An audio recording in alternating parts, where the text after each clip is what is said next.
अब हम पिछले पार्ट को ही आगे कंटिन्यू करें तो फिर से कुछ ऐसा ही सवाल कि आपको दो,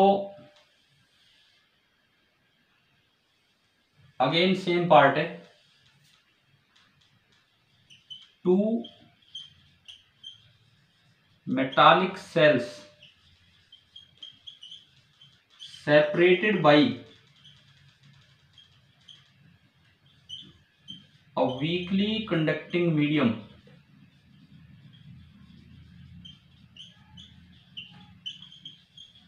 मान लो सपोज कंडक्टिविटी ना देके इस बार रजिस्टिविटी दे दी तो कोई फर्क तो पड़ता ही नहीं है, दोनों एक दूसरे के रेसिप्रोकल ही तो होते हैं। समझ रहे हो ना? सवाल में हो सकता है कंडक्टिविटी दे दे, हो सकता है रजिस्टिविटी दे दे, तो भी आप वो उसी टाइप से आगे जा सकते हो। और ये दो कंसंट्रिक सेल्स हैं,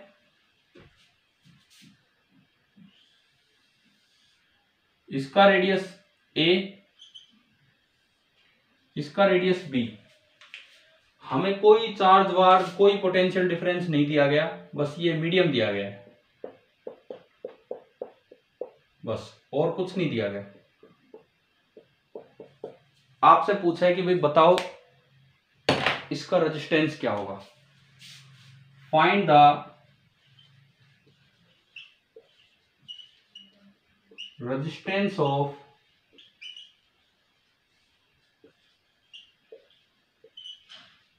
the medium separating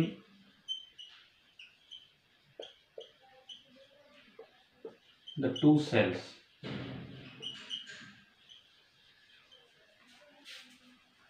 ये जो दो सेल आपके बने हैं इनको सेपरेट करने वाले मीडियम का रेजिस्टेंस क्या होगा। आप भाई ट्राई कीजिए पहले, उसके बाद फिर मैं आपको बताऊंगा।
हाँ भाई हरीश,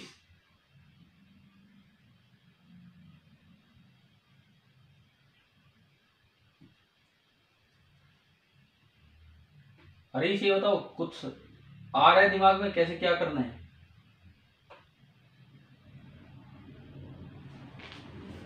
अरे जवाब तो दिया करो सर।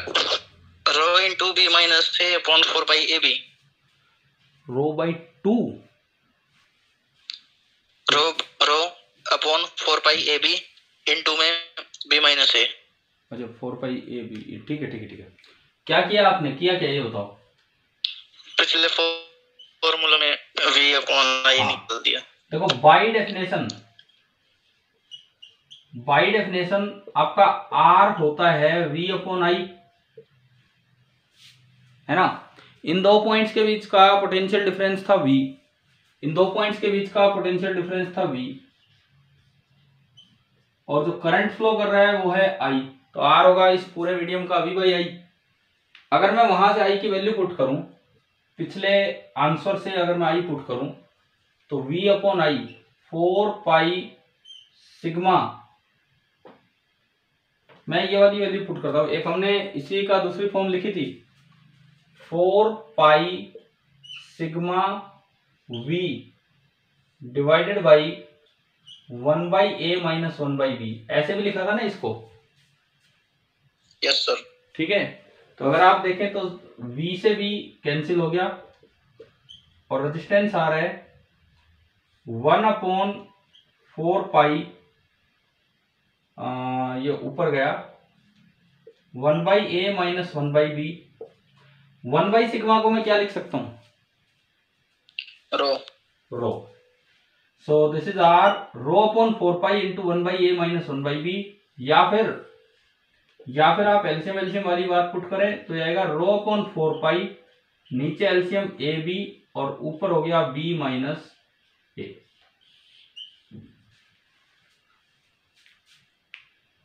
ठीक है, समझ आया सभी को कैसे पिछले आंसर से स्टेप आगे गए?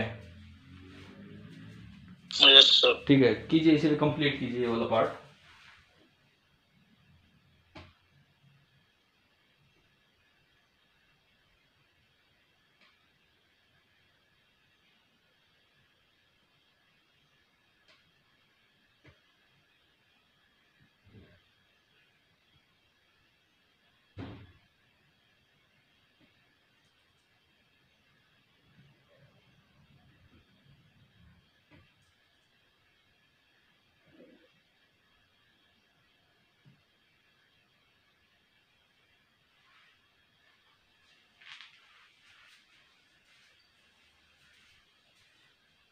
और मैं ये कहूंगा ये फॉर्मूला याद करना भी आसान है आगे के लिए, एक रिजल्ट की तरह। कैसे बताता हूं, मिटा दूं? हो गया, जरा सा ही तो था, 2 स्टेप का था। Yes sir. Yes sir.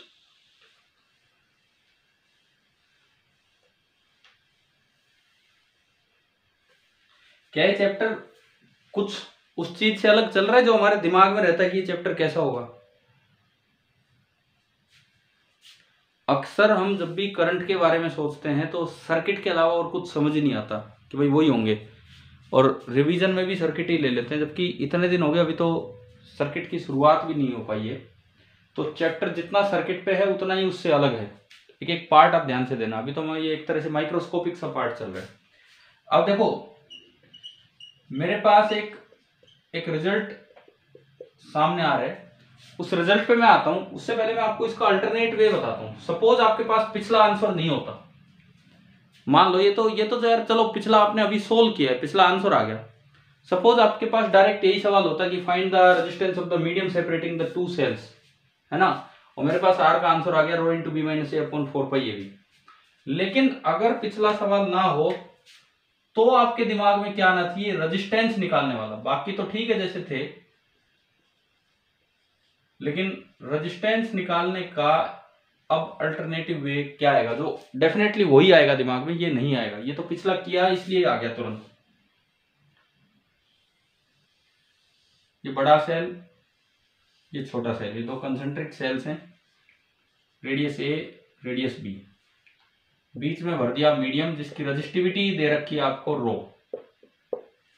आपको इसका रेजिस्टेंस चाहिए यहां से वहां तक जो मीडियम है उसका। तो आप क्या करेंगे कि सेंटर से किसी भी आर दूरी पे गए और आपने एक सेल बना दिया। अब थोड़ा और आगे गए डी आर, और ये पतली थिकनेस का एक सेल बन गया। ये आपने सेल बना लिया। अब जो करंट जा रहा है वो तो यूं जा रहा है, यहां से यहां, यहां से यहां बाहर निकल रहा है करंट। इस तरह करंट फ्लो करेगा। अब मेरा ये जो एलिमेंट बना है, मैं ये इधर वाला बोर्ड साफ करूं ताकि जगह मिले।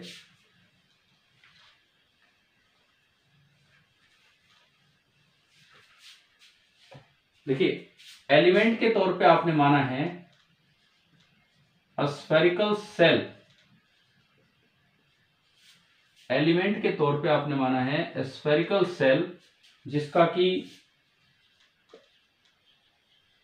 रेडियस है कितना है बताओ? एलिमेंट का radius small r and thickness d r, तो अगर मैं इसका रेजिस्टेंस लिखूं डी आर, कैपिटल आर मतलब इसका रेजिस्टेंस, तो इन जनरल हमने फॉर्मूला पढ़ा था पिछली क्लास में ρl/a, यस सर, है ना। तो रो रजिस्टिविटी तो रो दे ही रखी है सवाल में, अगर सिग्मा दिया होता तो 1/सिग्मा कर देते रो को। ठीक है, एल एल लेंथ कितनी है जिसमें से करंट, ना ना ना, जिधर भी करंट जा रहा है वो लेंथ कितनी है, वो लेंथ देखो आप, डी आर। अगर आप इसको एक एलिमेंट की तरह समझें तो ये ना एक इस तरह की कोई पार्ट बन रहा है, इस तरह का यूं, तो ये जो लेंथ है, ये लेंथ आपकी है डी आर। करंट ऐसे निकल रहा है, समझ रहे हो क्या, अंदर से बाहर की तरफ। और जो इसका एरिया बनेगा, एरिया ये पढ़ा होगा हमने +1 में कि इसको काट के यूं 4πr², इसका एरिया ये अंदर अंदर का देख लो, है ना, आ गया समझ। तो अब डी आर लिखवाओ, डी आर लिखवाओ, हमारा फॉर्मूला होता है रो एल अपॉन ए, लेंथ है डी आर, मैं कह रहा हूं ये वाला डी आर लिख रहे हैं रेजिस्टेंस, रो इंटू लेंथ अपॉन एरिया, और एरिया आपका आया 4πr²। अब इस मेथड में लेकिन आपको सीरीज पैरेलल की जरूरत पड़ती है। कैपेसिटेंस में हमने एक चीज पढ़ी थी कि अगर सीरीज में कैपेसिटेंस लगे हों, डीसी लिख दो तो सीधा इंटीग्रेशन मत किया करो, सी नहीं आएगा, बताया था। याद आ रहा है क्या, डीसी से डायरेक्ट सी नहीं आएगा अगर आपने सीरीज में वो एलिमेंट बनते हैं तो। लेकिन आपको याद होगा छोटी क्लास में 10th क्लास में बताया जाता है कि रेजिस्टेंस में अगर सीरीज में रजिस्टर्स हैं तो आर इक्वलेंट होता है R1 + R2 + R3, सीधा जुड़ते हैं। तो यहाँ सारे के सारे एलिमेंट सीरीज में है कि पैरेलल में, एक छोटा सेल, बड़ा सेल, उससे बड़ा, उससे बड़ा, बताओ सीरीज में ही पैरेलल, सीरीज में। तो यहाँ थोड़ा एक आगे का पॉइंट यूज हो गया है कि all the elementary cells, all the elementary cells, हालांकि हम इस चैप्टर में दोबारा से प्रूव करेंगे ये चीजें, सीरीज पैरेलल पे आएंगे सर्किट पार्ट में, आर इन सीरीज। सो जो आर बनेगा वो मैं सीधा लिख सकता हूं इंटीग्रल डी आर। मैं अगर इसको आगे बढ़ाऊं तो इंटीग्रल वो डी आर वो रहा आपका rho into d r upon 4πr²। मैंने इसको आगे बढ़ाया, रो अपॉन 4π तो कांस्टेंट है, बाहर आया, और ये बचा r की पावर -2dr। और r की लिमिट बताओ कहां से कहां, r की लिमिट ए से बी, जो आपका एलिमेंट जो मीडियम है वो a से लेके b तक है, वहां तक आपको रेजिस्टेंस निकालनी। r⁻² का इंटीग्रेशन क्या होगा, पावर 1 बढ़ाओ, बढ़ी हुई पावर से डिवाइड करो, और लिमिट a टू b, ये माइनस बाहर निकाल लिया मैंने नीचे वाला ये, और r की पावर -1 को मैंने लिख दिया 1/r, लिमिट a से b। अगर मैं इसको आगे बढ़ाऊं और माइनस साइन को अंदर एडजस्ट करूं तो r आ रहा है रो अपॉन 4π, वैसे तो 1/b -1/a, लेकिन माइनस साइन अंदर एडजस्ट किया तो 1/a - 1/b, जो कि ये भी बनेगा rho into b - a upon 4πab।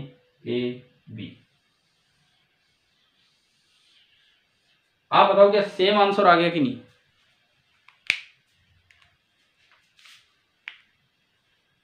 हाँ जी बोलिए, बिल्कुल सेम आंसर आ रहा है आपका, ठीक है। Yes sir. मुझे लगता है शायद दिमाग में ये मेथड ज्यादा आएगा अगर डायरेक्ट क्वेश्चन रेजिस्टेंस पे आया है तो, उस पिछले मेथड की वजह। वो तब था जब वो कंप्रीहेंशन टाइप क्वेश्चन नहीं आते, एक सवाल फिर अगला सवाल फिर अगला सवाल, उनमें वो वाला तरीका है। डायरेक्ट आए तो आप इस तरह से भी निकाल सकते हो। तो अल्टरनेटिव मेथड अपना नोट कीजिए आप यहाँ पे।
हो गया नोट?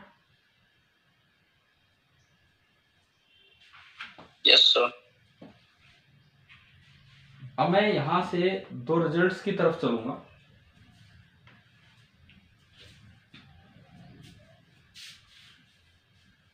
देखिए मिटा दूं ना भाई, लिख लिया होगा सभी ने।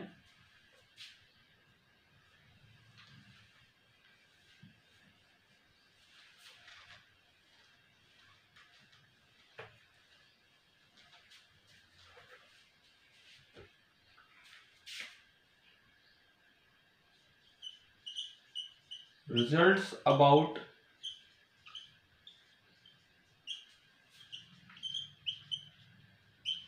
resistance of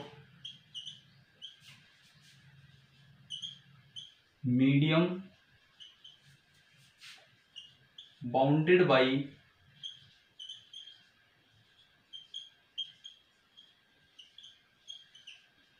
spherical boundaries।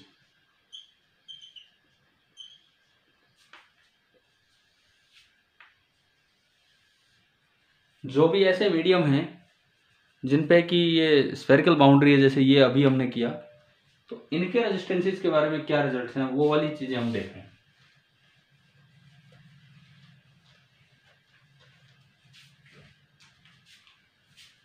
देखो नंबर 1, सबसे पहला पॉइंट, अगर कभी भी ये वाला केस आ जाए कि ये दो, मैं नहीं कह रहा ये मेटल है, जो भी है बाहरी बाउंड्रीज हैं, वो तो पीछे सवाल थे तब ये काम चल रहा था। ये रेडियस आपका ए, ये रेडियस आपका बी, और बीच में कोई मीडियम है जिसकी रजिस्टिविटी दे दी रो, और करंट फ्लो कर रहा है from one cell to another cell radial direction में।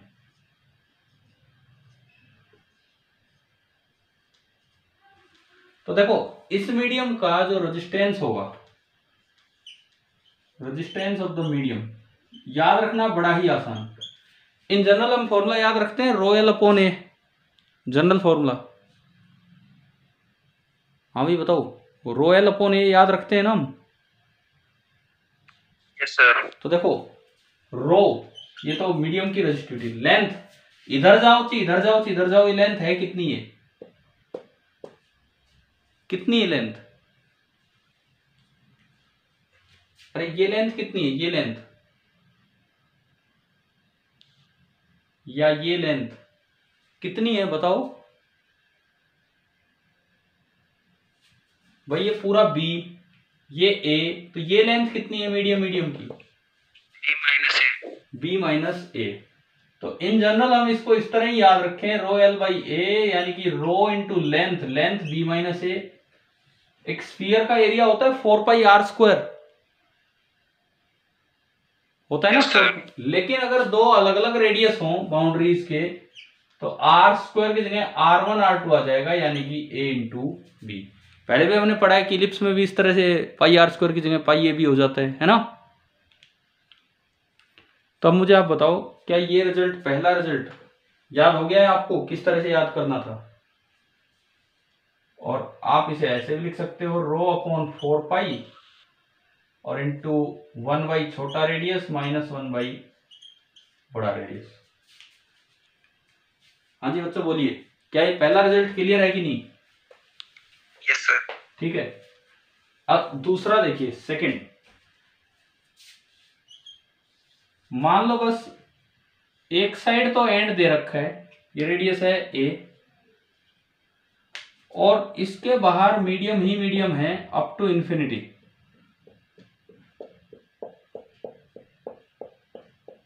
ये बाहर जो मीडियम है it is extending up to infinity, infinity तक ये मीडियम जा रहा है, और इसकी रेजिस्टिविटी वही है रो।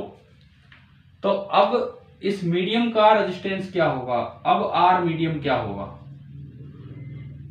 ऊपर वाले फॉर्मूले से ही बताओ क्या होगा। देखो भाई, अगर मैं इस केस की बात करूं तो आपका बी टेंड्स टू इंफिनिटी हो गया, ए तो दिख रहा है हमें, लेकिन बी कितना हो गया, इनफाइनाइट हो गया। समझ आ रहा है?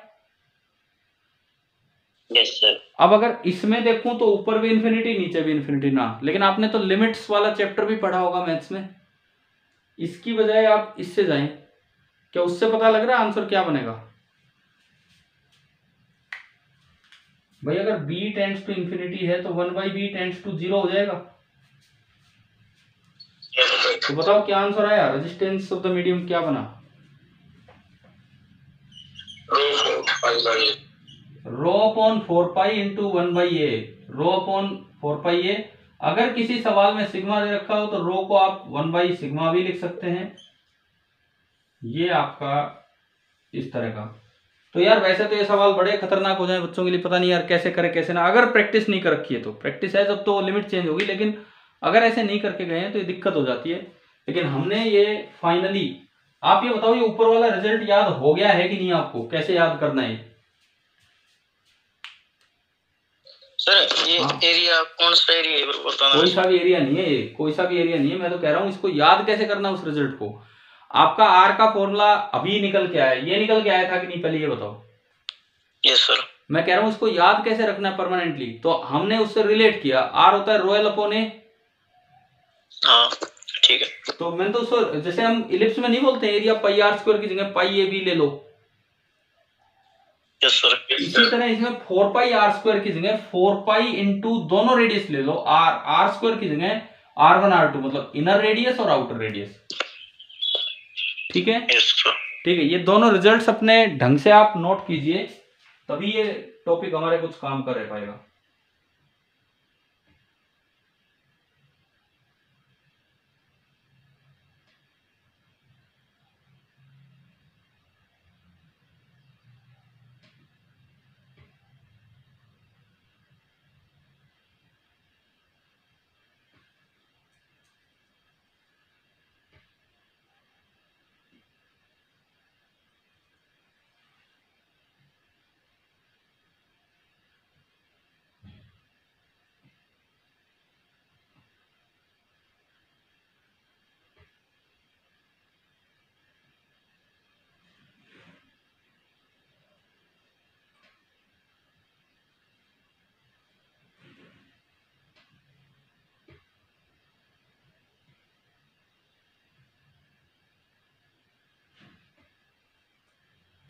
शिवानी आप अभी जुड़े हो क्या क्लास में, थोड़ी देर पहले? आपको पता नहीं था टाइम चेंज हो गया इस बारे में? नहीं सर। मतलब आप 11:30 का सोच रहे थे ना? तो यस सर। एक काम करना, मैं जैसे रिकॉर्डिंग जब अपलोड हो जाए तो जरूर देखना, क्योंकि बहुत ठीक सा काम हुआ है आज, कोई इतना भी सीधा काम नहीं है, तो एक अच्छा लेवल का टॉपिक है। कर लोगे रिकॉर्डिंग से अटेंड? Okay sir. हाँ जरूर करना है। तो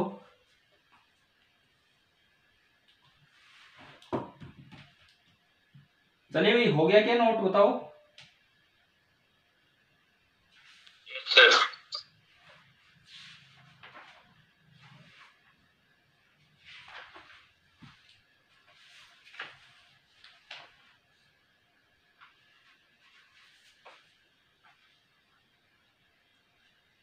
चले आगे बढ़े।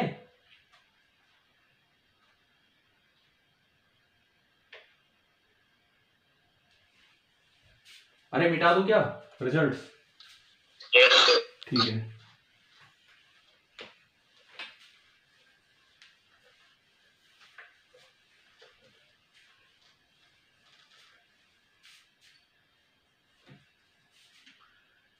देखो मान लीजिए आपको ये दिया गया है कि ये कोई भी मीडियम है, this is a weekly conducting medium. ये ब्रैकेट में सिग्मा क्या है, क्या लिखा है ब्रैकेट में? कंडक्टिविटी। हाँ, उस मीडियम की कंडक्टिविटी सिग्मा है। और इसमें ना दो मेटल के ऑब्जेक्ट आपने डाल दिए, 1 and this is 2. These are two metallic objects.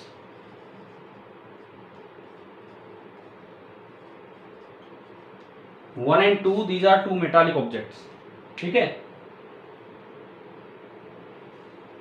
अब आपको यार इसमें ये मैं थोड़ा सा इसको कैपेसिटेंस की तरफ लेके जा रहा हूं। क्वेश्चन ये बनता है, find the relation between resistance and capacitance. देखो दो मेटल है तो क्या इसको मैं कैपेसिटर बोल सकता हूं कि नहीं? दो प्लेट्स आ गई हैं तो ठीक है। Find the relation between the resistance and capacitance of the arrangement. ये जो दो मेटल की प्लेट्स दिखाई हैं, अगर इधर से उधर करंट जाना हो तो रेजिस्टेंस कितना है, और चार्ज स्टोर होना हो तो कैपेसिटेंस कितना है, उनमें क्या रिलेशन बनेगा ये आपको दिखाना है। अगेन इलेक्ट्रोस्टैटिक्स और उसका एक सवाल, अगेन वही चीज कीजिए, एक बार ट्राई कीजिए क्या होना है।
चलो मैं करवाऊं, 1 मिनट शुरुआत।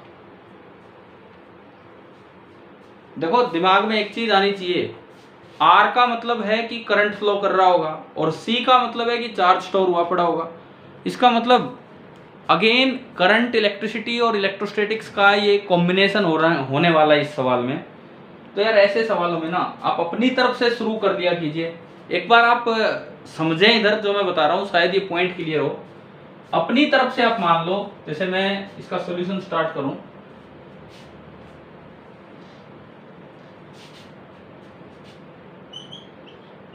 तो सॉल्यूशन में मैं मान रहा हूं कि let Q and minus Q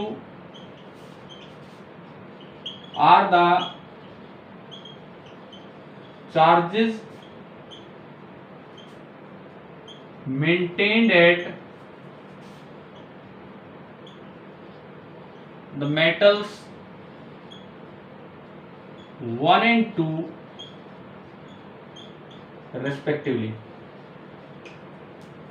मान लिया मैंने कि इस पे चार्ज Q दे रखा है और इस पे दे रखा है माइनस Q, तो आप एक चीज निकाल चुके हो। ऐसा कोई भी पार्ट आए, मैं कहूंगा सीधा याद हो जाता है। बताओ आई क्या निकल के आया था? कुछ ऐसा आया था, sigma Q upon epsilon not. और आप चेक कर लो ना, है ना भाई, क्लियर है ना? आया था ना sigma Q upon epsilon not. Yes. अगर किसी को डाउट लगे 2 स्टेप अपने रिपीट कर लेना। क्या, कौन सा स्टेप? इसको एक बाउंड्री से घेर लेना, उस पे कोई ds बनाना, उस पे E बनाना, उस पे J बनाना, फिर J बराबर सिग्मा E करना, दोनों साइड इंटीग्रल ds कर देना, J डॉट ds को I लिख देना, उधर सिग्मा बाहर आएगा और इंटीग्रल E डॉट ds को फ्लक्स लिख देना, और वो हो जाएगा Q अपॉन एप्सिलॉन नॉट। मैंने एक बार रिपीट कर दिया बोल के, क्या समझ आ रहा है ना? ये तो कैसे है? Yes sir. है ना? अब मुझे लगता है बहुत इंपॉर्टेंट चीज है, जो आपको याद रह जाए तो बहुत अच्छा है ऐसे सवालों में। अब देखो यार, आपको R और C में रिलेशन चाहिए, R और C में रिलेशन। तो आप इन दोनों कैपेसिटर्स को यूं देखिए, एक ये प्लेट, एक ये प्लेट, एक पे चार्ज Q, एक पे माइनस Q। सपोज इनके बीच का जो पोटेंशियल डिफरेंस मेंटेन्ड है वो V है, और हमने तो ये भी देख लिया कि इस वीकली कंडक्टिंग मीडियम में ये मेंटेन्ड भी है, और जो करंट आ रहा है वो है sigma Q upon epsilon not, वो हमने लिखा है कि वो मेंटेन है। कैपेसिटेंस बताओ मुझे, आर और सी में रिलेशन चाहिए। Capacitance by definition Q by V होता है कि नहीं? Yes sir. By definition capacitance होता है Q by V and resistance होता है वी बाई आई। मुझे v गायब करना है, v नहीं दे रखा मुझे, तो क्या मैं मल्टीप्लाई कर दूं दोनों इक्वेशंस को? अगर मैं 1 इंटू 2 करता हूं तो क्या v कैंसिल हो रहा है ना यहां से? Yes sir. और ये बना r इंटू सी, कितना आया? q अपॉन आई। और क्या q अपॉन आई आपको वहां से दिख रहा है? Yes sir. Epsilon naught by sigma. q upon I is equal to epsilon naught by sigma, ये मुझे यहाँ पुट कर देना चाहिए। तो r इंटू सी, इसका प्रोडक्ट आ गया एप्सिलॉन नॉट बाई सिग्मा। हमसे तो रिलेशन ही तो पूछा था, तो रिलेशन आगे वो प्रोडक्ट की तरह भी पूछ सकता था, r की वैल्यू पूछ सकता था c की टर्म्स में, तो epsilon not upon sigma c हो जाएगा इस तरह से। क्या आपको ये बताओ इससे ये विजुलाइज करना है कि नहीं? इससे ये कैसे विजुलाइज किया हमने? Yes sir. ठीक है, आप नोट कीजिए, इसे नोट कीजिए, ये भी एक अच्छी कैटेगरी वाले क्वेश्चन सी चल रहे हैं, नोट कीजिए।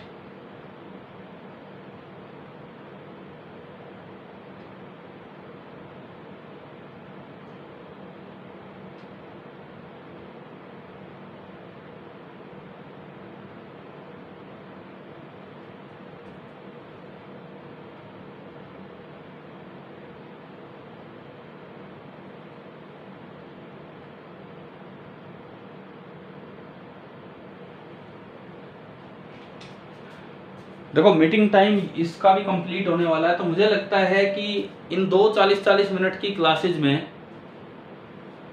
एक कॉन्सेप्ट ही आपने सीखा है, माइक्रोस्कोपिक फॉर्म की इंपॉर्टेंस। और लास्ट वाले सवाल में तो इवन आर और सी को भी आप रिलेट कर गए मीडियम में। तो मैं यही कहूंगा भाई, जो बच्चा अटेंड नहीं कर पाए है प्लीज वो वीडियो रिकॉर्डिंग से कर लेना, जिन्होंने अटेंड की है अच्छे से इन चीजों को रिवाइज करना, ठीक है। और कल कितने बजे क्लास लेना चाहते हो आप? 10:30 बजे। 10:30, ठीक है, तो मैं यही टाइम फिक्स कर दूंगा आपका, और 40-40 मिनट की ही 2 क्लासेज हो जाएंगी, है ना?